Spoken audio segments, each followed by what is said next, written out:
पवनानंद ब्रह्मचारी जी। राधे राधे जी। राधे राधे। महाराज जी, सदगुरुदेव की कृपा से 12 वर्ष पूर्व हनुमान जी की सेवा का सौभाग्य और साधु जीवन मिला। अपने इष्ट में अपना अनुराग अनुरक्ति कैसे बढ़े, वह साधु जीवन में अपने ब्रह्मचार्य जीवन को कैसे भक्ति से पुष्ट करें?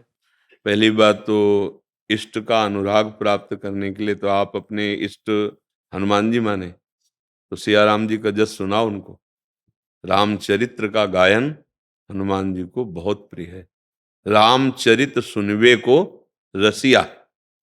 भगवान श्री राम के पावन चरित्र सुनने के लिए हनुमान जी के कान लालायित रहते। सबसे बहुत प्रिय वस्तु है भगवान नाम कीर्तन और भगवत चरित्र। तो सिया राम जी के नाम का कीर्तन और सिया राम जी के पावन चरित्र का यदि उनको श्रवण कराओ हनुमान जी को, तो फिर वो राम रसायन तुम्हारे पासा। राम जी की जो प्रेम लक्षणा भक्ति है वो आपके हृदय में आ जाएगी, तो हनुमान जी अधीन हो जाएंगे। हनुमान जी अधीन हो जाएंगे। सिया राम के प्रेमी में हनुमान जी अधीन होते हैं। अगर सिया राम से प्रेम नहीं तो तुम जो साधन करे उसका फल दे देंगे, वो प्रेम वाली बात नहीं रहेगी। आपने कहा इष्ट का अनुराग, अनुराग का मतलब होता है प्रभु को बांध लेना। ये सिया राम जी का चरित्र, सिद्धि प्रकरण में मत पहुंच जाना, नहीं तो फिर उसमें अमंगल की भी जगह रह जाती है। हाँ, और दूसरी बात ब्रह्मचर्य की बात, तो ब्रह्मचर्य के लिए हमारा पहले संकल्प होना चाहिए। ऐसा संकल्प जो प्राण भले चले जाएं पर हम संकल्प नहीं तोड़ें। जीवन में हम किसी भी प्रक्रिया के द्वारा अपने ब्रह्मचर्य को नष्ट नहीं करेंगे। अब उसकी सावधानियां, खान पान का, देखने सुनने का, मिलने जुलने का, इस पर सावधानी रखें। अगर हमारे नेत्र चंचल रहेंगे, कुछ भी देखेंगे, कान चंचल रहेंगे, कुछ भी सुनेंगे, मन चंचल रहेगा, कुछ भी सोचेगा, तो कुछ करो या ना करो, ब्रह्मचर्य नहीं रह सकते। क्योंकि एक नाड़ी है अंदर, मनोवाह नाड़ी उसे कहते हैं। जहां आपका चिंतन कामासक्त हुआ वो गर्म हुई, तो जैसे मंथन करके दूध से घी अपने आप निकल लिया जाता है, उसमें समाया हुआ है। ऐसे कहीं पूरे शरीर में ब्रह्मचर्य की कोई थैली थोड़ी, जैसे पित्त की थैली, ऐसे ऐसे नहीं, पूरे रक्त में वो समाहित है। वो मनोवाह नाड़ी समझो मथानी, जे ही आपका गलत चिंतन हुआ वो गर्म हुई और वो अपनी प्रक्रिया शुरू कर दी। अब आप कोई क्रिया करो या ना करो, आप ब्रह्मचर्य आपका क्षीण हो जाएगा किसी भी हेतु से, कभी भी। वो आप उसके लिए चिंतन भी गलत नहीं होना चाहिए, शुद्ध ब्रह्मचर्य के लिए। हाँ, तो जो ब्रह्म चिंतन होगा, भगवत चिंतन होगा, कभी गलत चिंतन न होने पावे। गलत दर्शन आजकल मोबाइल की उसमें सब बहुतायत है संसार के। हम मान लो ठीक है, बाहर हम किसी को नहीं देख रहे, एकांत में मोबाइल लेकर अगर हम प्रपंच देखेंगे, गंदी बात देखेंगे, तो भूल जाओ ब्रह्मचर्य किसे कहते हैं। वो ब्रह्मचर्य बहुत कठोर व्रत है। काम की वेदना ऐसी थोड़ी होती है, और उसको सह जाए भगवान नाम जाप से, भगवद आश्रय से और दृढ़ संकल्प से। दृढ़ संकल्प से बनता है। अब प्राण चाहे निकल जाए पर अब गलत चेष्टा नहीं होगी। प्राण चाहे निकल जाए, अब गलत संकल्प नहीं बनने देंगे।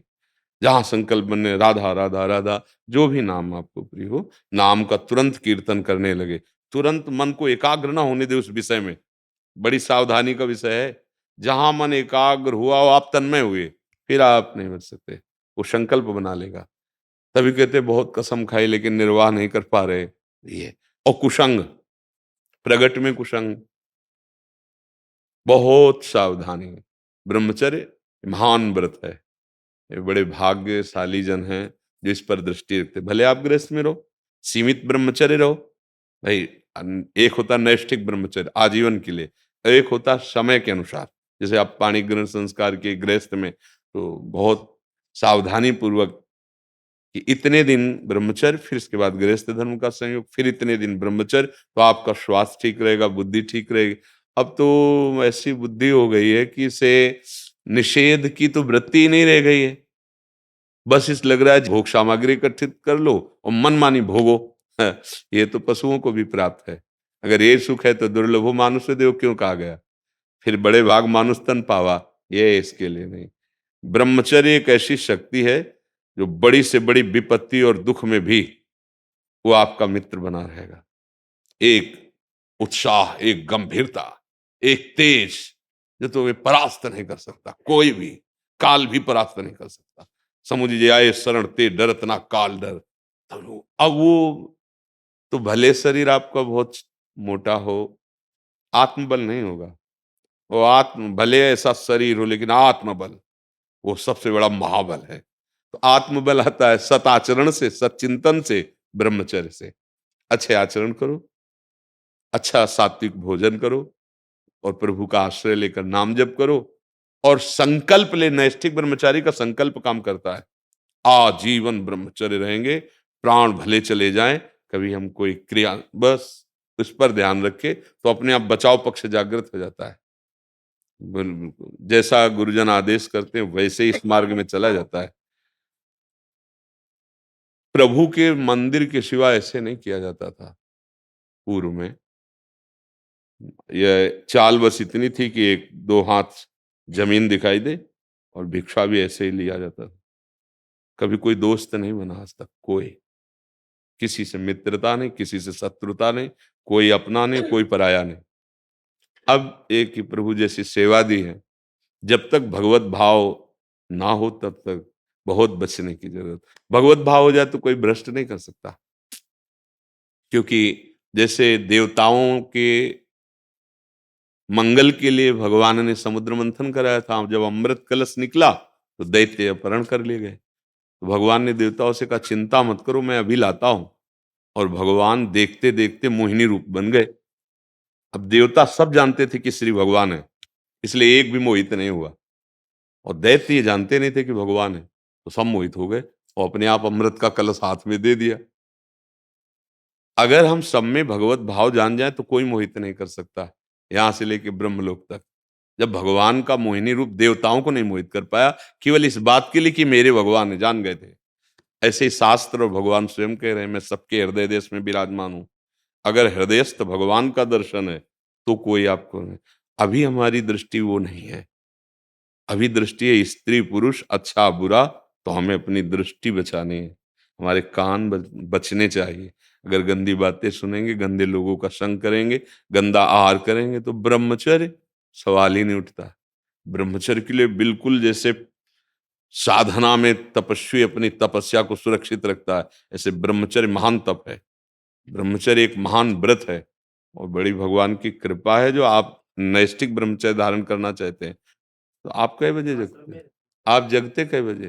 महाराज जी सुबह प्रातः 4:30-5 बजे करूँगा। नहीं नहीं, ये ब्रह्मचारी की दिनचर्या नहीं होती। जब आप विरक्त मार्ग के पथिक हो, बस 2 या ढाई 2:30 बजे तो जब हम निकलते हैं यहाँ से, तो कम से कम 10,000 15,000 लोग खड़े होते हैं 2 किलोमीटर में। अब आप सोचो केवल वो एक बाबा जी को देखने के लिए 15,000 लोग खड़े हैं और हम भगवत दर्शन करना चाहते हो, हम 4 बजे तक सोए 5 बजे तक, तो हमारी क्या रहनी है? हमारी क्या दिनचर्या है? उठो पहले और अपनी दिनचर्या करके व्यायाम करो और 1 घंटा पद्मासन में बैठो। आता है पद्मासन? सिद्धासन?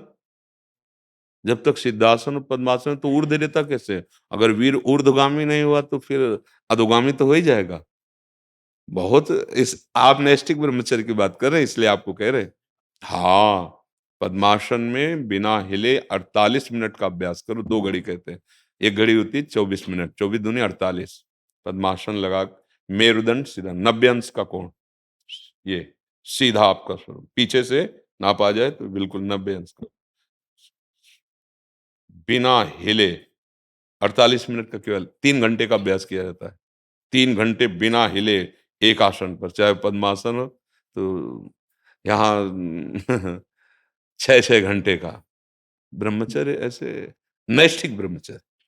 सिद्धासन चाहे योग की जो चित्र के साथ प्रकाशित होती है उसमें देख लीजिए, या फिर किसी योगी से, क्योंकि अब जैसे बैठे हैं उसमें से, और वो एकांत में आसन की प्रक्रिया है कि उसकी जो बाएं पैर की जो एड़ी है वो बीच में आना चाहिए, गुदा के आगे और उसके बीच में होनी चाहिए।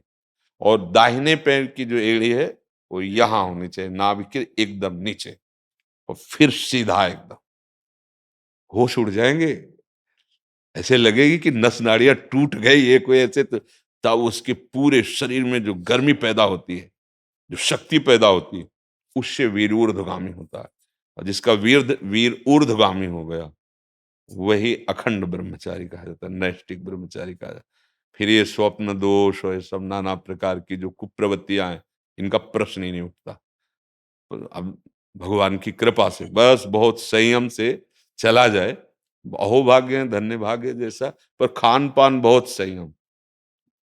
रात्रि के समय शयन करते समय कभी गर्म दूध ना पिए, कोई खट्टी चीज ना पावे, दही आदि जो वादी करने वाली शरीर के, वो नहीं। अल्पाहार और अधिक संयम और अधिक भगवत चिंतन और आसनों के द्वारा पूरे शरीर को अपने बस में कर लेना, फिर इंद्रियों को वश में करना, मनोनिग्रह कर लेना, सीधे परमात्मा प्राप्ति। ब्रह्मचर्य का सही अर्थ होता है ब्रह्म में स्थित हो जाना। ब्रह्मचर्य, हमारी हर वृत्ति ब्रह्माकार हो, उसे ब्रह्म, हर इंद्रियां सबका ब्रह्म, नेत्र का ब्रह्मचर्य, वाणी का ब्रह्मचर्य, श्रवणेन्द्रिय का ब्रह्मचर्य, त्वगेन्द्रिय का ब्रह्मचर्य, जनेन्द्रिय का ब्रह्म। लोग प्राय इतने जानते हैं कि केवल जनेन्द्रिय के ही संयम को ब्रह्मचर्य कहते हैं, पर हर इंद्रिय का ब्रह्मचर्य और सदैव ब्रह्म में परमात्मा में स्थित रहना, उसे कहा जाता है ब्रह्मचारी। ब्रह्म में विचरण, हर वृत्ति ब्रह्माकार। प्रयास करो, बहुत कृपा, गुरु कृपा से कुछ दुर्लभ नहीं है, पर बहुत अथक प्रयास करना पड़ता है इसके लिए, अथक प्रयास। पर अभ्यास कहाँ जाएगा? पूरे जीवन का अभ्यास।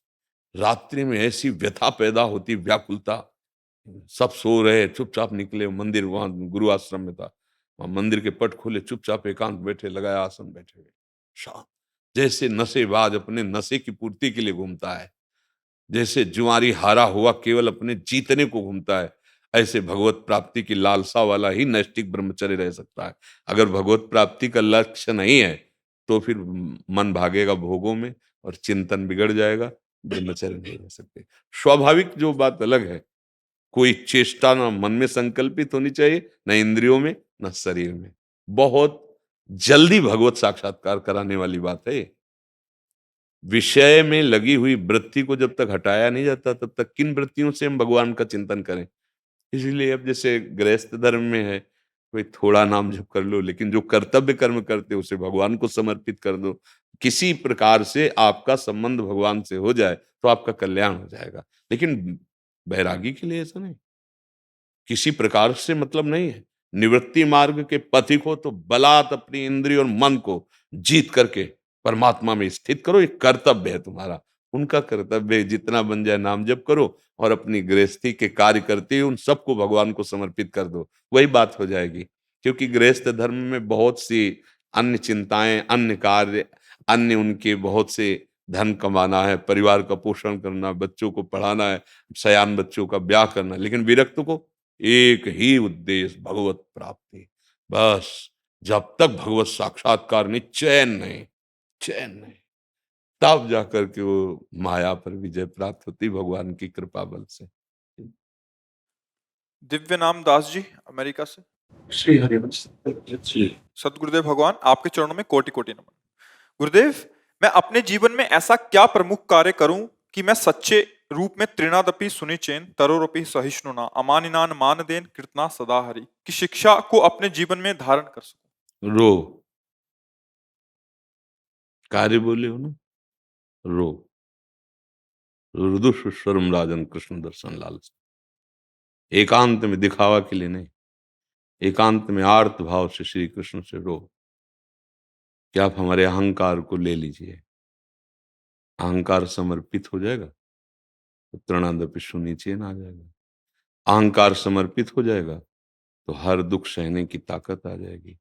अहंकार समर्पित हो जाएगा तो अमानिना मानदेन बन जाओगे, अमानी हो जाओगे। अहंकार में ही तो मान प्रिय लगता है। अमानी पुरुष ही प्रभु को प्यारा होता है।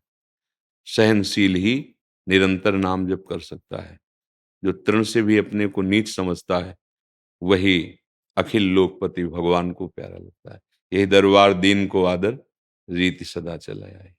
बनावटी नहीं, सच्चाई, सच्चाई राग रहित, स्थूल शरीर, सूक्ष्म शरीर, कारण शरीर, तीनों शरीरों से प्यार रहित, वही श्री कृष्ण को प्राप्त करता है। चाहे दास्य भाव हो, सख्य भाव हो, वात्सल्य भाव हो या कांता भाव हो। शरीर की सजावट, बाहरी बनावट, बाहरी दिखावा, सम्मान, प्रियता, ये भले हो सकती है, लेकिन श्री कृष्ण का प्रेम नहीं हो सकता। जब तक राग रहित नहीं होगा तो अनुराग कहाँ से आ जाएगा? जब तक भगवत भाव नहीं, तब तक देह भाव कैसे मिटे? देह भाव मिटे बिना सच्चिदानंद सुख की स्थिति कहा? तभी न तो तृणादपि सुनी चैन आता है, न तरूरी सहिष्णु आता है, न मानी मान देना आता है। कीर्तनिया सदा हरि, वही जो अमानी है, जो दैन्य है, जो शरीर राग रहित है।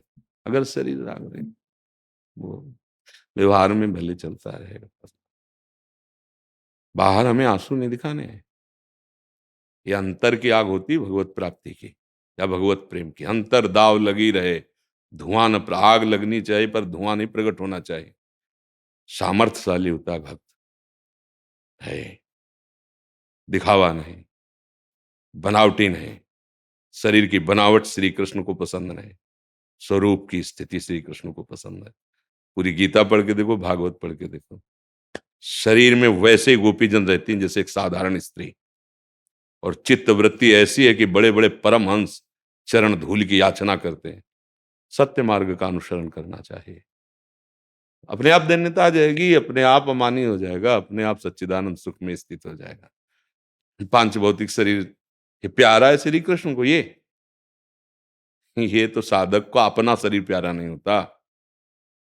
फिर शरीरों का राग और श्री कृष्ण प्रेम, सूर्य का उदय और अंधकार बना रहे, समझ में नहीं आया। वशांश जीर्णानि यथा विहाय, नवानि गृह्णाति नरोपराणि। पुराने कपड़े की तरह शरीर का राग खत्म हो जाता है श्री कृष्ण प्रेमी का। फिर इसकी सुख वृत्ति शरीर की, फिर इसकी सजावट और बनावट मुझे समझ में नहीं आता। श्री कृष्ण को जो रिझाने वाला स्वरूप है, जिसे गोपी स्वरूप कहते हैं, या कांता भाव से जो स्थित कांता है, वो आत्म स्वरूप होता है, जो स्थूल शरीर, सूक्ष्म शरीर, कारण शरीर, तीनों का त्यागी।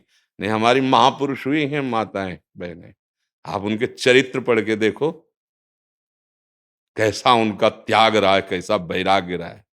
श्री कृष्ण का संबंध स्व से होता है, तन से नहीं। तन का संबंध भूला तब स्व का बोध होता है, और स्व संबंध से श्री कृष्ण खेलते हैं। हाँ, श्री कृष्ण किसके साथ रास करते हैं? स्व में स्थित, स्वरूप स्थित। गोपी पांचभौतिक तनु नहीं, चिदानंद स्वरूप। हम पांचभौतिक शरीर को प्यार करते हैं, इसे अपना मानते हैं। तृणादपि सुनिचेन हो पाएंगे इससे अमानी हो पाएंगे, इससे हम सहन कर पाएंगे? जरा से दुख सुख में, जरा से लाभ हानि में, द्वंद्वों में फिसल जाएंगे। हे, ये सूरवीरों का मार्ग है। बहुत अहंकार को बहुत समर्पित करने के लिए प्रभु से एकांत में प्रार्थना करो, वो अहंकार को ले लेंगे। बस सारा खेल ये, संस्कृति का मूल यही है। जहां हम थोड़ी भक्ति करने लगते, चार लोग हमें प्रणाम करने लगते हैं, तो हम मान के भोक्ता बन जाते हैं, जबकि अमानी होना चाहिए। पांचों भूले दे सुध तब छठे भावना रास की। बुखार उतर गया है, तुम्हारे कहने से नहीं होगा, थर्मामीटर बताएगा। निर्माण अमोहा जित संग दोषा, अध्यात्म नित्या विनिवृत्त कामा, द्वंद्वैर विमुक्ता सुख दुख संगई, गच्छन्त अमूढ़ा पदमभ्यम तत्। अव्यय पद पर वही अमूढ़, मूढ़ता नहीं, अमूढ़, जिसका मान नष्ट हो चुका है, मान का राग नहीं, जिसका मोह नष्ट हो चुका, ना अपने शरीर से ना किसी दूसरे शरीर से। कर्महती बाई, कर्मठी बाई, ये बड़ी बड़ी महान बाइयां, फटे पुराने वस्त्र से शरीर ढका हुआ है, वृंदावन की रज लगी हुई है, शांत तेजोमय, निरंतर भगवत चिंतन परायण। बहुत सावधानी, बहुत सावधानी। इसमें समर्पण, आत्मसमर्पण, नवदा भक्ति की पूर्णता है। श्रवणम, कीर्तनम, स्मरणम, विष्णुपाद सेवनम, अर्चनम, वंदनम, दास्यम, सख्य, आत्मनिवेदनम। आत्मनिवेदन में श्री कृष्ण संभालते हैं, किसी के संभालने की जरूरत थोड़ी, किसी को सहयोग की जरूरत नहीं होती, स्वयं श्री कृष्ण संभालते हैं। बस वो अंतर्दृष्टि जब तक जागृत नहीं होती, भाई हमारी बात समझ लीजिए, जो हमने महापुरुषों से समझा है, जो शास्त्रों से समझा है, इस राग को मिटिया मेट कर देना ही साधना का मतलब है। इसका राग नष्ट कर देना, इसका राग नहीं। इसका राग तो अनुराग का ड्रामा हो सकता है, अनुराग नहीं, पक्का शरीर राग विस्मृत महापुरुषे भगवत अनुरागी होता है, बात समझ ले। बहुत सावधान, वास्तविक भगवत स्थिति प्राप्त करने के लिए आया है। परमार्थ का मार्ग नाटक के लिए नहीं मिला है, वास्तविक मिला है। चार लोग हमें प्रणाम करेंगे, वाहवाही करेंगे, इससे हमें क्या मिल जाएगा? नहीं, अंतर्मुखी होकर, जिस बड़े बड़े महापुरुषों के चरित्रों को पढ़ के देखो, अंतर्मुखी बनो, अंतर, बाहर नहीं। थे वचन मिथुन मुख निजरत, सुन सुन देह दशा किन भूलत। हम अभी पूरे 24 घंटे देह में हैं, आप देख लो। बातें हम प्रेम की करेंगे, देहातीत स्थिति, श्री कृष्ण में निरंतर स्थिति। हमारा रुदन केवल आंसुओं से नहीं होता है। यहां कभी धोखे में निकल पड़े तो निकल पड़े, जब न रोक पाए, नहीं तो अंदर ही चुप शांत। कोई कहे कि भक्त है तो उत्तर देना चाहिए, मेरे में भक्ति है। नाटक चल रहा है, भक्ति कहाँ है? जब भक्ति आएगी तो आपको पता चल जाएगा अभी भक्ति कहाँ है। अभी तो ढूंढ रहा हूं कि कहीं भक्ति मिल जाए। और है का महापुरुष। एक राज दरबार में श्री कृष्ण रूप माधुरी का गायन हो रहा था और वो वैष्णव बैठे थे, एकदम उछले और उनके अंदर भाव दशा। राजा देख करके पहचान गया कि ये तो प्रेम। नजदीक जब उनको होश आया तो राजा ने ऐसे सब नमस्कार, तो उनका आप लोग नमस्कार क्यों कर रहे हैं? बोले आप में श्री कृष्ण प्रेम। अरे बोले भूल गए क्या, मुझे मिर्गी आती है, श्री कृष्ण प्रेम नहीं।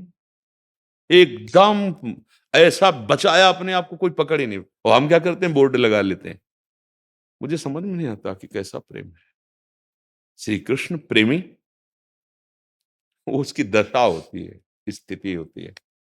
भाई सावधान, सबसे प्रार्थना सावधान। ये मानव जीवन वास्तविक श्री कृष्ण प्रेम के लिए मिला है, तो उसके मार्ग में चलो। जो मार्ग है उस मार्ग का अनुसरण। हृदय से हमने वर्ण किया है प्रीतम को, बाहर से नहीं। बाहर बिल्कुल उदासीन, बाहर एकदम। देखो गोस्वामी तुलसीदास जी लिखते हैं, गिरा अर्थ जल बीच सम कहियत भिन्न न भिन्न, बंदो सीता राम पद जिनय परम प्रिय खिन्न। खिन्न माने उदास, शांत, किसी से कोई मतलब नहीं, अपने प्रभु के चिंतन में रात दिन डूबा हुआ। बस कहीं भी हमारी भक्ति को दंभ रोग न लग जाए। दंभ माने दिखावा। बिन विवेक वैराग्य भक्ति बिन सत्य न एको मानो, भगवत विमुख कपट चतुराई सो पाखंडे जानो। भगवत रसिक जी, यहां देखो ऑपरेशन होता है, ये ऑपरेशन थिएटर समझ लो जिसमें आप बैठे हो। सच्चे मार्ग के पथिक बनो, सत्य को स्वीकार करो, बाहरी किसी भी तरह का कोई भी प्रदर्शन जीवन में ना आने पावे, वो करें श्री कृष्ण। उनका है बिस्तरे सब जग विमल कीरति, साधु संगति ना टरे। सच्चाई से अगर भक्ति के रंग में रंगोगे तो ऐसे जैसे पुष्प में पराग आ जाता है तो भौरे मडराने लगते हैं। चिट्ठी नहीं भेजी जाती भौरों के लिए, पराग आ जाए। श्री कृष्ण प्रेम आ गया तो अब श्री कृष्ण प्रेम का स्वाद करने लेने वाले अपने आप बिना बुलाए आ जाते हैं। वो परस्पर चर्चा होती है, प्रेम मगन हो जाता है। बहुत सावधानी की जरूरत है। ये बहुत धोखेबाज है अहंकार, बहुत धोखेबाज है। अपने लोगों ने गुरु कृपा से बचपन पे इसी को देखा है, मन और अहंकार दोनों को, कि किधर कैसे। ये बहुत सूक्ष्म है, बहुत सूक्ष्म।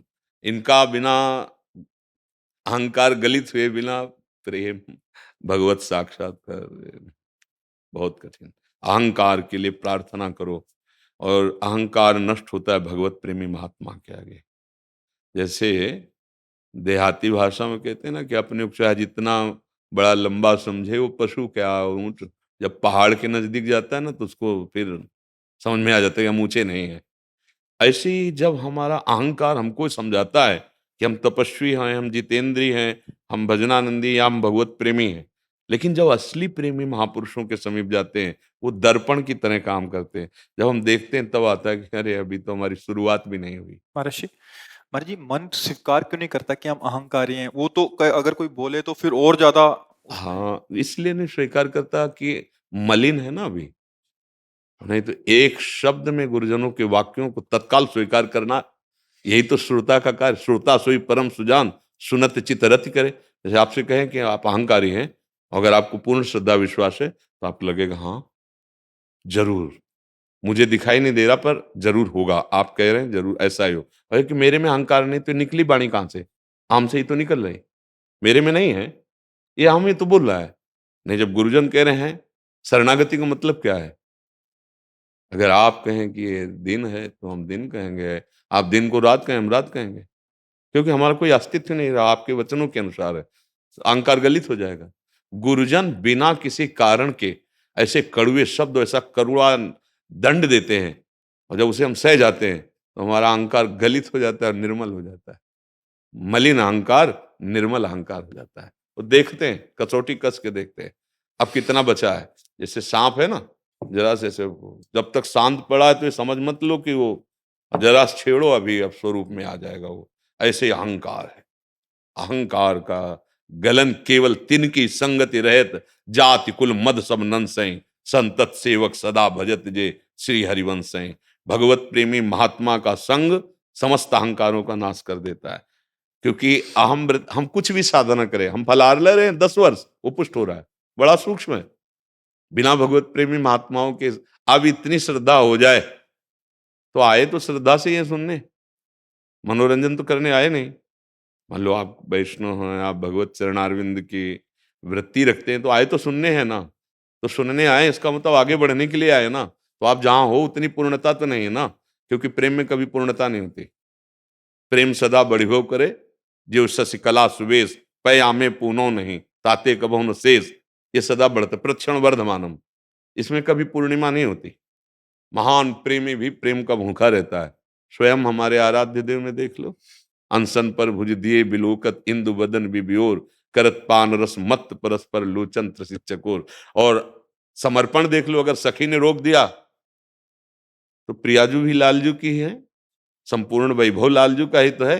वहीं खड़े हो जाते हैं और सखी की विनय करते हैं, ना कि हे मैं अखिल कोटि ब्रह्मांडों का स्वामी हूं, मेरी प्रियाजू तुम रोक कैसे सकते हैं? ऐसा नहीं होता। वहीं वहीं खड़े। देखो, प्रीति की रीति रंगीलो ही जाने, यद्यप सकल लोक चूड़ामणि दीन अपन को माने, दीन अपन को माने। और हम गुरुजनों के सामने कहाँ दीन होते? हमारी बुद्धि जैसा निर्णय करती है हम वही मानते हैं। तो अभी ऊंचाई पर नहीं पहुंचे ना, जब ऊंचाई पर पहुंच जाओगे तब समझ में आने लगेगा। जैसे हम नीचे से देखें तो कोई बिल्डिंग छोटी कोई बड़ी है, लेकिन थोड़ा जहाज में बैठ जाए, वायुयान में, और ऊंचाई पर पहुंचे, फिर वहां से देखो कौन छोटा बड़ा है, अब लेवल में नजर आएगा ना आएगा। हाँ, तो ये बात, हमारी दृष्टि अभी मलिन है, इसलिए गुरुजनों की बात सुनकर भी लगता है कि हम में अहंकार कहाँ है। यही है दोष।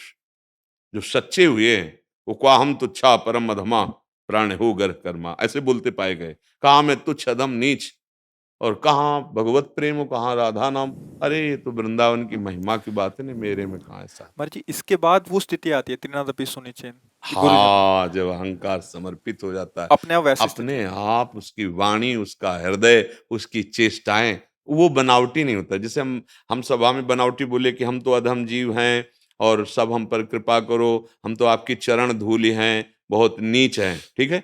इसके बाद गली में निकले और कोई कहे "ए, देखो पाखंडी जा रहा है", अब आपको सुख होना चाहिए ना, क्योंकि आप माइक से बोल के आ रहे हो मैं अधम हूं, मैं नीच हूं, और उसने कह दिया आपको पाखंडी, तो अंदर आना चाहिए हाँ ठीक बात है, मैं तो नीच हूं ही, अधम हूं। लेकिन उस समय बुरा लगेगा कि वो हुआ बनावटी। वास्तविक जब हृदय में श्री रंगनाथ जी के जो आचार्य थे, बहुत ही प्रेमी महाभागवत, तो एक कश्मीर से बहुत बड़े विद्वान पंडित उनका यश सुनकर आए। उन्होंने संस्कृत में सभा में उनके यश के, उनके गुणों के श्लोक गाए। वो उठे और भ्रकुटी उनकी चढ़ गई, वो अंदर हो गए रंगनाथ जी के पास, वो पर्दा लगा लिया। और वो इस आशा से आए थे कि जब मैं इनका यश गाऊंगा तब ये हमको गले लगाएंगे, कुछ भेंट देंगे, लेकिन उल्टा हो गया। देखा भी नहीं और अंदर। दूसरे दिन वो रंगनाथ जी का स्तवन कर रहे थे, वही महाभागवत आचार्य जी, और वो पंडित जी उधर से निकले, तो उन्होंने संस्कृत में कहा कि ये जैसा कह रहा है ना कि मैं नीच हूं, मैं अधम हूं, ऐसा ये संस्कृत में। तत्काल रंगनाथ जी का हार प्रसादी जो रत्नों से जटित था आए और कहा, उनको समझ में नहीं आया कि है ये क्या। जब श्लोकों से वंदना की तो हमारी तब देखा नहीं, और जब इनकी निंदा की तब उन्होंने कहा आज मुझे गवाही मिल गया। अभी तक प्रभु से मैं कहता था मैं नीच हूं, मैं अधम हूं, आज आप ब्राह्मण हो, विद्वान हो, और शास्त्रों का ज्ञान रखते हो, आपने बोला, आप मेरे सच्चे मित्र बन गए, क्योंकि अब प्रभु मेरी बात सुन ले, गवाही हो गया ना। अब मैं तो नीच हूं ही, आपने जब कहा तो अब तो प्रभु सुन ही लेंगे, इसलिए ये ले हार दिया। और प्रभु के सामने जाके रोने लगे, प्रभु अब तो गवाही मिल गई ना, अब तो कृपा कर दो। ये है हृदय, तृणादि सुनी चेन, ये हृदय है। हाँ, अंतर की जो भागवती की स्थिति, जरा सा सुख मिला फूल गए, जरा सा दुख मिला भूल गए और बिललाने लगे, शोकित हो गए। नहीं नहीं नहीं, भगवत प्राप्ति की स्थिति जो होती है वो एक अमोघ स्थिति होती है। इसलिए नाम जप करो और प्रभु से प्रार्थना करो कि मेरे अहंकार को आप अपने चरणों में ले लो।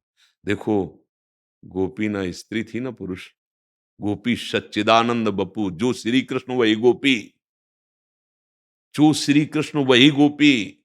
आप इस बात को समझिए, कोई गोपी स्त्री नहीं थी। जब उनके कुछ गोपियों के पतियों ने उनको नहीं जाने दिया, भागवत में वर्णन है, तो सबसे पहले वो पहुंच गए जिनको नहीं जाने दिया। कैसे पहुंच गए? चिदानंद बपू, इस शरीर से इस शरीर से राग रहित गोपी, सच्चिदानंद बपू गोपी, या सच्चिदानंद सखा, या सच्चिदानंद वात्सल्य भाव। लौकिक भावों का प्रवेश भागवतिक भावों में नहीं है।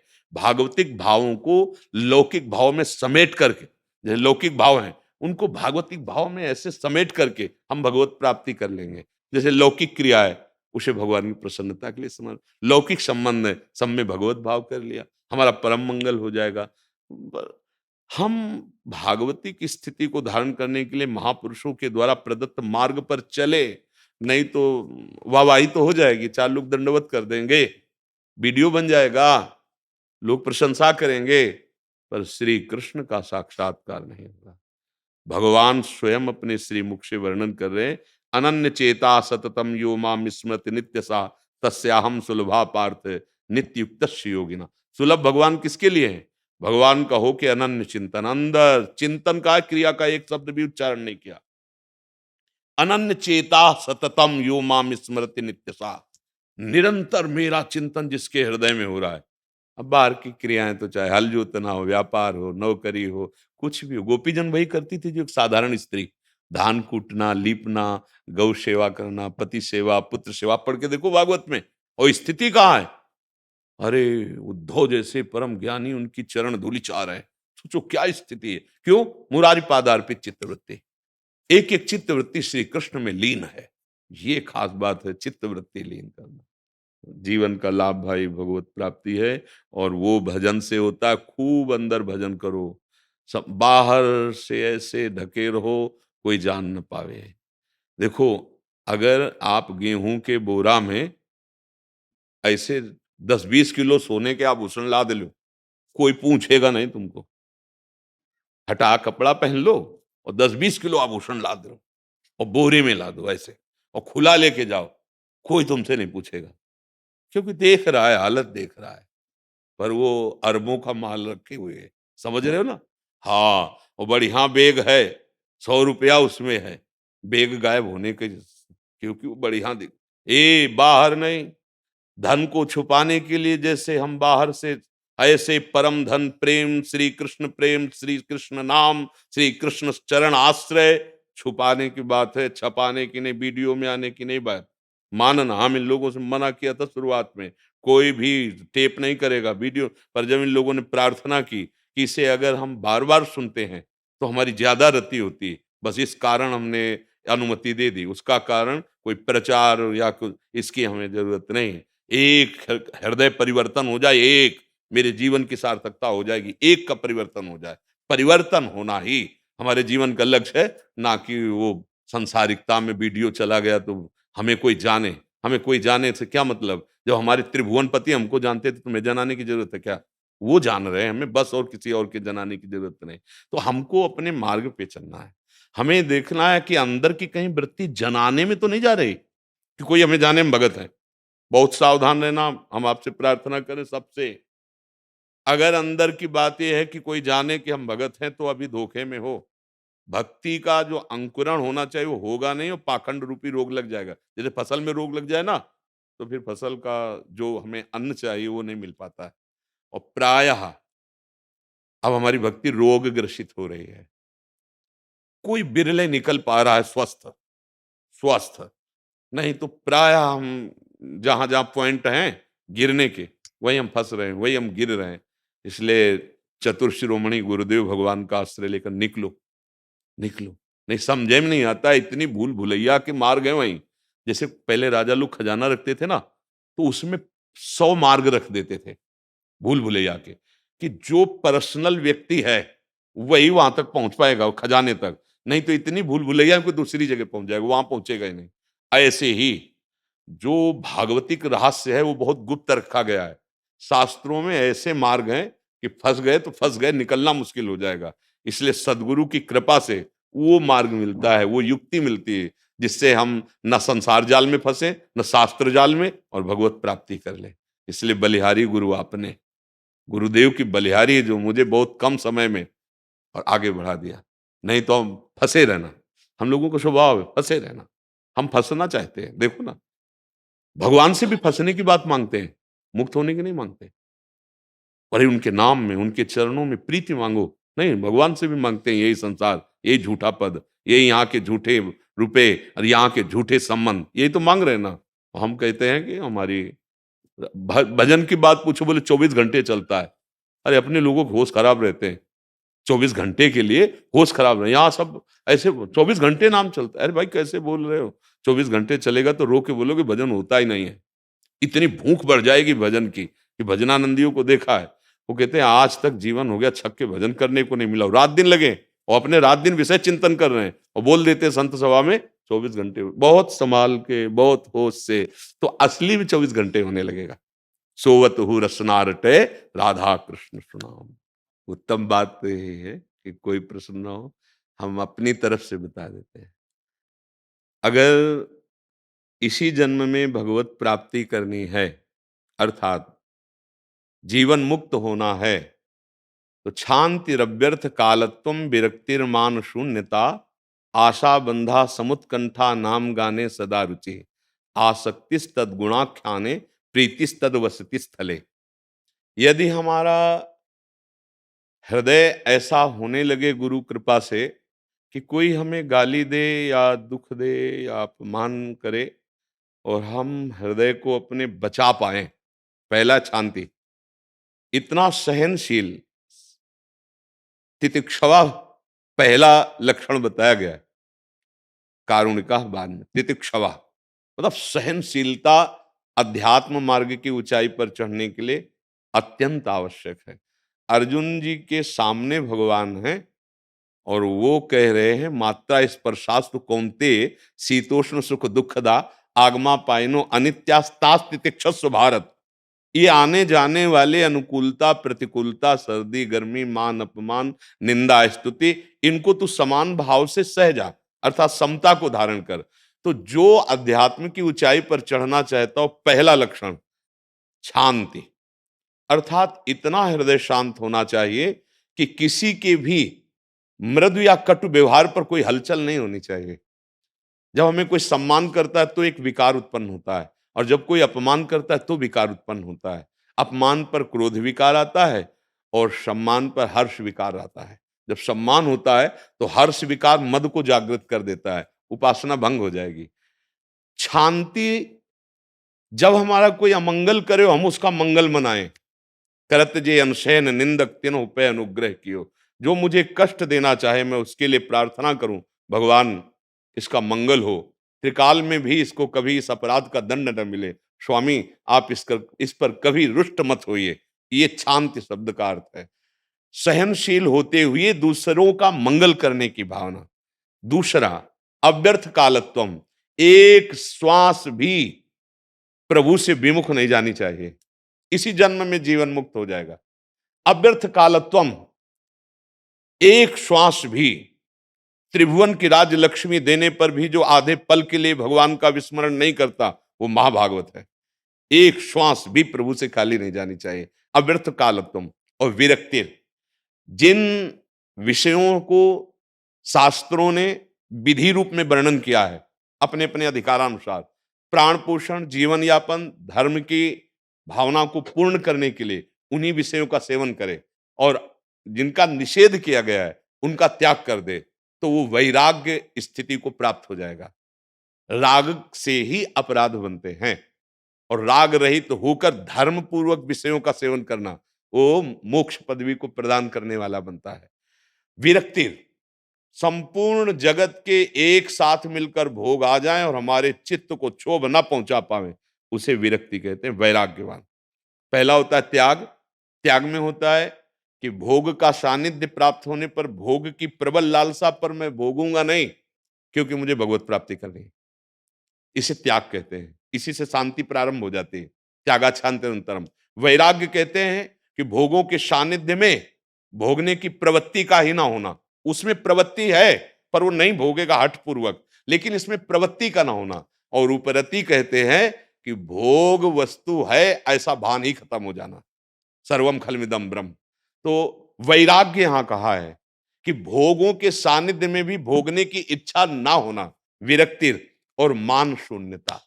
जब तक उपासक में मान प्राप्ति की लालसा रहती है तब तक वो निर्द्वंद नहीं हो पाता है, तब तक वो अमृत पद का अधिकारी नहीं होता। भगवत पद की प्राप्ति के लिए 15वें अध्याय में भगवान ने वर्णन किया निर्माण अमोह। सबसे पहले मान छोड़ने की बात कही, निर्माण अमोहा जित संग दोषा अध्यात्म नित्या विन। और महाप्रभु चैतन्य देव कह रहे हैं तृणादपि सुनीचेन तरोरिव सहिष्णुना अमानिना मान देन कीर्तनिया सदा हरि। स्वयं अमानी रहकर दूसरों को मान देना, मान का भोग न करना, ये भगवत प्राप्ति के लिए बहुत अनिवार्य विषय है। मान शून्यता अर्थात अपने में मान भोग की शून्यता। मान भोग कब होता है? जैसे कोई प्रणाम कर रहा है, प्रशंसा कर रहा है और हम वो हर्षित हो रहे हैं, उसे स्वीकार कर रहे हैं, हम मान का भोग कर रहे हैं। तो अपमान का भोग तुम्हें स्वीकार करने की जरूरत नहीं, आगे आएगा, उसी में डूब जाओगे, तुम बच ही नहीं पाओगे। क्योंकि अगर मान को भोगा तो अपमान जबरदस्ती लागू हो जाएगा आपके ऊपर, अगर मान नहीं भोगा तो अपमान तुम्हें दुखी नहीं कर सकेगा। तो इसीलिए मान शून्यता, विरक्तिर मान शून्यता। आशा बंधा, दृढ़ आशा करो अपने गुरुदेव के चरणों में कि इनके प्रताप से इस जन्म में मेरा काम हो जाएगा। गुरु मिले मतलब भगवान मिले, गुरु मिले मतलब अब मोक्ष पद भी हमारे लिए दुर्लभ नहीं है। दृढ़ आशा बंधा और समुत्कंठा, उत्साह सहित नाम गाने सदा रुचि। भगवान के जो नाम मंत्र गुरुदेव ने दिए हैं इनमें रुचि हो जाए। जैसे काम ही नार प्यारी जिम लोभी जिम प्रिय दाम तिम रघुनाथ निरंतर प्रिय लागो। गोस्वामी जी कह रहे ऐसी हमारी नाम में रुचि हो जाए, समुत्कंठा उत्साह के सहित। जैसे हम धन पर बुद्धि रख लेते हैं, महत्व बुद्धि, तो हम ओवर टाइम भी करते हैं कि 8 घंटे तो इतना मिलेगा, 2 घंटे और कर लेते हैं, इतना मिलेगा। ऐसी हमारी रुचि नाम रूपी परम धन में लग जाए। समुत्कंठा नाम गाने सदा रुचि। आसक्ति तद्गुणाख्याने, अपने आराध्य देव की चर्चा करने का नशा हो जाए। चार बैठे तो बोधयंता परस्परम कथयंति च माम नित्यम तुष्यंति च रमंति च। अपने प्रभु की ही चर्चा, अपनी प्रिया जो, अपने लाल जो, अपने बिहारी जो, बिहारिन जो की बातें। आसक्ति तद गुणा खाने और प्रीति तद वसति स्थले। ब्रजमंडल ब्रज 84 को साक्षात श्री कृष्ण का वपु माना गया है। मानो आप भगवान की गोद में हो, जब समय मिले जो वास कर रहे हो तो अहोभाग्य, नहीं तो 1 दिन 2 दिन 3 दिन जितना समय मिले आसक्ति हो जानी चाहिए भगवान के धामों में, भगवान की लीला स्थलियों में। ये पूरा ब्रज 84 कोश ब्रह्म स्वरूप है। ये बड़ा महामहिम भाग्य है जिनको यहाँ आने को मिलता है, और जो यहाँ बिना लाडली जो महाराज की कृपा के ना धाम में प्रवेश नहीं होता, उन्हीं की, तो उनकी कृपा अमोघ है। हमारी आसक्ति हो जानी चाहिए चाहे जहां रहे। अगर आसक्ति हो गई तो चिंतन बनेगा, अगर लीला स्थलियों का चिंतन बनेगा तो लीला का चिंतन बनेगा, लीला का चिंतन बनेगा तो त्रिगुण पर विजय प्राप्त करने की पूरी सामर्थ्य देती भगवत लीला। और अगर त्रिगुणातीत हो गए तो भगवत प्राप्ति हो गई। ये जो लक्षण हैं अगर हमारे जीवन में आ जाए तो इसी जन्म में हम जीवन मुक्त हो जाए। चाहे वो गृहस्थ हो, चाहे वो विरक्त हो, चाहे वो यौवन हो, चाहे वृद्ध हो, हमारे मानव देह का परम लाभ भगवत प्राप्ति है। अगर भगवत प्राप्ति नहीं हुई तो कोई भी इस कमी की पूर्ति नहीं कर सकता, ना कोई पद, ना कोई वैभव, ना कोई मित्र, और ना कोई अब जन्म, और जो जन्म होंगे वो पूर्ति नहीं कर सकते। ये बहुत बढ़िया अवसर मिला है। अब हम चाहे जैसे हो भगवत साक्षात्कार करें। हम अपने गुरु को रिझाकर उनसे प्राप्त मंत्र और नाम के द्वारा अपने मन को तन्मया भगवान में तन्मय कर दें, ईश्वर में तन्मय कर दें, इस जीवन की सार्थकता है। श्री राधा वल्लभ लाल की। राम शरण दास जी, जय जय श्री हरिवंश। परम पूज्य गुरुदेव, आपके चरणों में कोटि कोटि प्रणाम। महर्षि, आज पूरी युवा पीढ़ी को नाम रस में डुबोने के लिए, वो गंदे आचरण से बचाने के लिए पूरा विश्व आपका आभारी है। महाराज जी, बॉर्डर पर आए दिन हमारे सैनिक दुश्मनों का सामना करते हैं देश की सुरक्षित करने के लिए। ऐसे में आए दिन हमारे कई जवान शहीद हो रहे हैं। ये प्रश्न उन शहीद परिवारों की तरफ से है, क्या शहीद हुए जवान अपनी आयु पूरी होने पर शरीर छोड़ते हैं या फिर ये अकाल मृत्यु है? नहीं, ऐसे में ये शहीद अकाल के परिवार मृत्यु का नहीं क्या है, कर्तव्य? जीवन की आहुति है। रण यज्ञ में जीवन की आहुति, इनको बिना किसी अन्य सपोर्ट के वो सुख मिलेगा जो बड़े बड़े देवताओं को प्राप्त होता है। भगवान के वचन है, युद्ध कर, जीतेगा तो भूमि का राज मिलेगा, और अगर मरेगा तो स्वर्ग का राज्य मिलेगा। ये कोई साधारण पुरुष नहीं है जो राष्ट्र सेवा के लिए इस रणभूमि में, रण यज्ञ में अपने प्राणों की आहुति देते हैं। ये हमारे पूरे भारत और विश्व के लिए सम्माननीय। पूरे जहां भाई जो जिस देश का राष्ट्र में अपना सैनिक है वो भी तो प्राण छोड़ता है, वो अपने राष्ट्र के लिए छोड़ रहा है, सब बंधनीय है। इनका ये अकाल मृत्यु नहीं है, नहीं नहीं नहीं, ये प्राणों की आहुति है अपने देश रक्षा के लिए। इनको प्रणाम करते हैं, मन से प्रणाम करते हैं। और ये जहां जाते हैं ना, बड़े बड़े साधन करके पहुंचे हुए जो देव कोटि के हैं, वो जो सुख मिलता है वो इनको मिलेगा। ये कोई साधारण नहीं है जीवन। कैसे मान लो विपक्ष से युद्ध करते हुए मारे गए तो अब ये अकाल मृत्यु या दुर्गति, नहीं नहीं नहीं, ये कोई साधारण बात नहीं है। ये कोई साधारण बात नहीं। राष्ट्र सेवा कोई राष्ट्र सेवा, हाँ, भगवान की सेवा है। ये कोई साधारण नहीं। वो अपने प्राण कितने प्रिय, सबको देखो ना। तभी तो जब कोई आर्मी का आता है ना तो हम विशेष सम्मान उसको करते हैं, जैसे संत का सम्मान करते हैं, ऐसे हम उन राष्ट्र सैनिकों का सम्मान करते हैं। जहां खड़े नहीं हो सकते, जहां जी नहीं सकते, वहां भी वो राष्ट्र सैनिक कष्ट सह करके खड़े हैं कि हमारे राष्ट्र को कहीं किसी तरह का कोई कष्ट पहुंचाने वाला ना इधर से प्रवेश कर जाए। नहीं, उनका जीवन बंधनीय है, पूरा राष्ट्र बंधन करता है। वो तो बहुत ही मंदबुद्धि होंगे जो ऐसा पूरा राष्ट्र, जब राष्ट्र के बड़े बड़े अधिकारी सर झुका देते हैं उनके आगे, तो औरों की तो बात क्या। वो देवलोक को प्राप्त होते हैं, वो स्वर्ग को प्राप्त होते हैं, वो पुण्यात्मा कहे जाते हैं। अकाल मृत्यु वाले दुर्गति के प्राप्त, अकाल मृत्यु नहीं है। अपने राष्ट्र की रक्षा के लिए वो अपने प्राणों की आहुति दे दी। वो बंदनीय पूजनीय, हमारे बंदनीय पूजनीय, हम उनकी वंदना करते हैं। हम उनके मन से, हम समस्त अपने राष्ट्र के सैनिकों को बहुत प्यार करते हैं। बाहरी प्यार जब दिखाया जाता है तो खवाया पिया जाता है, अन्य सुविधाएं दी जाती हैं। हम अंदर से जो भी जीवन में भजन साधन जो भी है, ये इन्हीं की सेवा के लिए है। जैसे हम समाज सेवा कर रहे हैं तो हमारी समाज को सुरक्षित रखने की वो सेवा कर रहे हैं। समाज सुरक्षित है, चैन से तुम सोते हो और वो जगते हैं, हम जीते हैं और अपने प्राणों की आहुति देकर हमारी रक्षा करते हैं। ये संत नहीं तो और क्या है? ये संत नहीं तो क्या है? वही तो संत है जो परहित लाग तजय जो देही, संतत संत प्रशंसय तेही। हमारे जो शास्त्र कह रहे हैं, जो दूसरों के हित के लिए अपने प्राणों का त्याग, दूसरों के हित के लिए तो है। हम सब कौन है? उनके रिश्ते नातेदार थोड़ी हैं। हमारे देशवासी हैं, तो हमारी रक्षा के लिए उन्होंने प्राण त्यागे। सब संतों का आशीर्वाद पहुंचता है वहां। और ये जहां पहुंचे हैं ना, हाँ, बड़े बड़े यज्ञ साधन करके, तपस्या करके, तब स्वर्ग आदि की प्राप्ति होती है। ये कोई निंदनीय अकाल मृत्यु, ऐसा ऐसा कभी विचार भी न करे। हाँ, एक संत की समाधि और एक राष्ट्र भक्त की समाधि में कोई अंतर नहीं।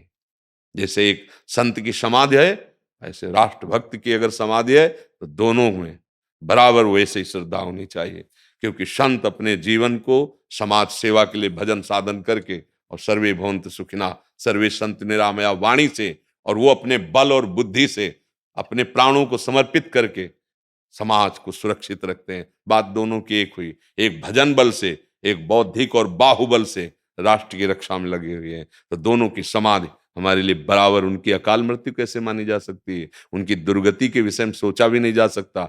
नहीं, वो कैसे भी भाव से राष्ट्र सेवा में थे, वो स्वर्ग आदि को प्राप्त होंगे। समझ पा रहे आप जी?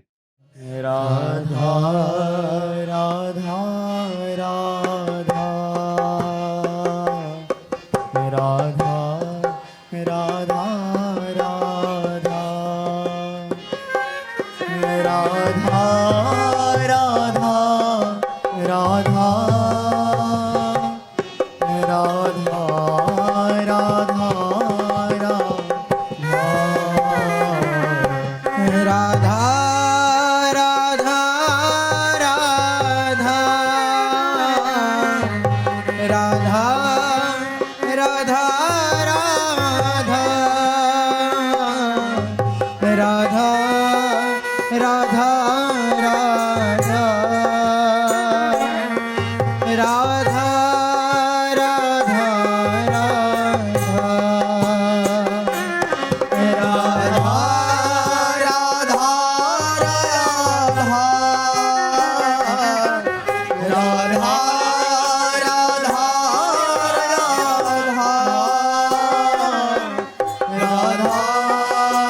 राधा राधा राधा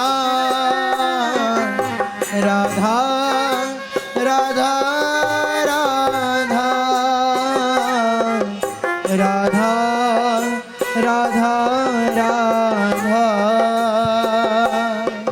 राधा राधा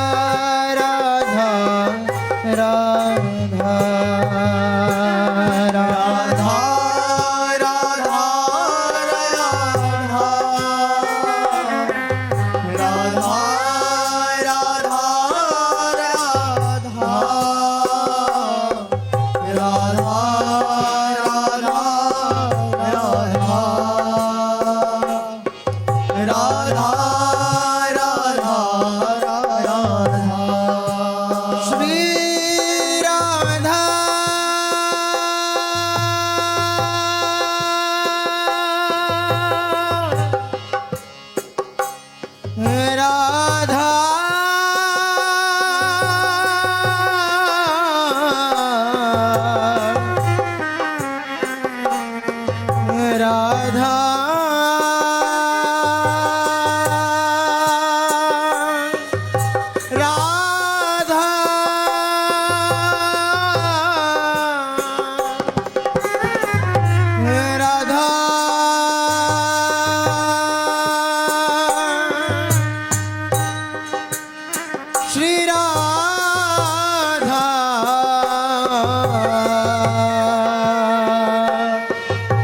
राधा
राधा राधा राधा